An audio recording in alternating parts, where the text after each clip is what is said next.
মানে আমরা মানে প্রথম মানে আমি তার বক্তব্যের মধ্যে এক জায়গায় একটু স্ববিরোধিতাও দেখছি। স্ববিরোধিতা কোথায়? এমন একটা পদক্ষেপ আমরা নিচ্ছি যেটা আমেরিকা এবং ইউএন সাপোর্ট করছে এবং এটা আমেরিকা সঠিক মনে করছে বলে আমরা করব।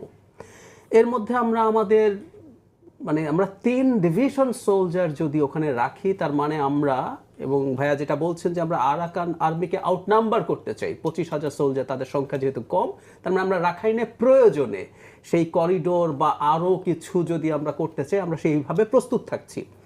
আচ্ছা, যেই ইন্টারেস্টটা আমেরিকাকে সাপোর্ট করবে, এবং আমেরিকা এই অঞ্চলে আসার উদ্দেশ্যটা কি? আমেরিকা তার বার্মা অ্যাক্ট বা এই জান্তার বিরুদ্ধে তার লড়াই কেন শুরু করেছিল, কেন সাপোর্ট দিতে শুরু করেছিল যারা লড়াই করছে তাদেরকে, সবাইকে, সব বিরোধী গ্রুপকে, ইভেন ওই যে এনইউজি গভর্নমেন্ট যেটা হয়েছিল সেটা ইউরোপের অনেক দেশ এটাকে স্বীকৃতিও দিয়েছে। উদ্দেশ্য হচ্ছে চায়নাকে কমব্যাট করা। সো আমেরিকা এখানে যাবতীয় স্টেপ নেবে চায়নাকে কমব্যাট করার জন্য। এবং এই রাখাইন অঞ্চলে আমেরিকার স্বার্থ হচ্ছে এটাকে কেন্দ্র করে চায়নার ডিপ সি পোর্ট, তার গ্যাস পাইপলাইন, তার ইকোনমিক জোন সবই আছে। সুতরাং আমেরিকার স্বার্থ হচ্ছে চায়নাকে এখানে ইন্টারাপ্ট করা।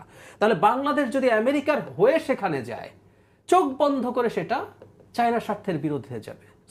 কিন্তু এই সরকার তো চায়নার সাথে ভালো সম্পর্ক মেইনটেইন করছে। আমি সেই জায়গায় আসছি। তো এখন এখানে গেলে এটা চায়না পছন্দ করবে না। এবং ইন্টারেস্টিং ব্যাপার হচ্ছে চায়না এখানে খুবই ব্রিলিয়ান্ট একটা খেলা খেলেছে বলা যায়। তারা প্রথম থেকেই তো যেটা হয়েছে, তারা তাদের জান্তা সরকারের পক্ষে সবসময় ছিল। কিন্তু একটা ঘটনা হলো, যখন এই অঞ্চলে বিরোধীরা অনেক ভালো করতে শুরু করে, এই মুহূর্তে যে আরাকান আর্মি আছে আরো দুটো গ্রুপ নিয়ে, তাদের একটা 3 ব্রাদারহুড অ্যালায়েন্স আছে। সেই অ্যালায়েন্সটা 19 সালে তৈরি হলো, 23 সালের 27 অক্টোবর 1027 অপারেশনটার নাম ওরা এইভাবে দিয়েছে, অপারেশন 1027, মানে 10 মাসের 27 তারিখ 23 সাল। এটা পুরো চায়না পেট্রোনাইজড। এবং ও যখন দেখলো যে এই অঞ্চলটা জান্তার হাতছাড়া হয়ে যেতে পারে, চায়না কিন্তু তখন আরাকান আর্মির সাথেও তার সম্পূর্ণ সিরিয়াস সম্পর্ক তৈরি করে ফেলেছে। ফলে এই আরাকান আর্মি বা বাংলাদেশ যদি আমেরিকার পেট্রোনাইজড কোনো পদক্ষেপ নিয়ে এই অঞ্চলের নিয়ন্ত্রণ বাংলাদেশ সহ নেয়ার চেষ্টা করে, সেটা চায়নার স্বার্থের পক্ষে যায় না। তাতে যেটা দাঁড়াবে, এই যে আমরা হিউম্যানিটেরিয়ান গ্রাউন্ড সহ যা যা বললাম, ধরুন বাংলাদেশের ভেতরে মানে তাতমাদাও তাদের মিলিটারি যদি এই রাখাইন পর্যন্ত এখন আসা কঠিন হয়, তারা তো এয়ার স্ট্রাইক করতে পারে।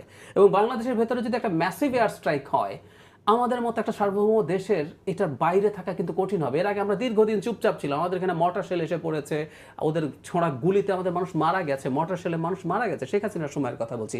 বাংলাদেশের এয়ার স্পেস আমি একবার গুনে দেখেছি, 17 সালের রোহিঙ্গা ইনফ্লাক্সের পর থেকে মানে 30-35 বার আমাদের এয়ার স্পেস ওরা ভেঙেছে। আমাদের ওখানে ওদের হেলিকপ্টার, যেহেতু ওরা স্টেপ নিচ্ছে, গানশিপগুলো আবার ঘুরে এদিক দিয়ে বাংলাদেশে ঢুকে তারপর আবার ওইদিকে রিটার্ন করেছে। সো আমরা কিন্তু ওই জায়গায় যাব। এবং যদি বাংলাদেশ আমেরিকার হয়ে এরকম কিছু করে, জান্তার উপর এখনো চায়না খুব সিরিয়াস প্রভাব আছে, তারা এখানে কিন্তু একটা অ্যাকশন নেওয়ানো আদৌ কোনো সমস্যার কিছু হবে বলে আমি মনে করি না।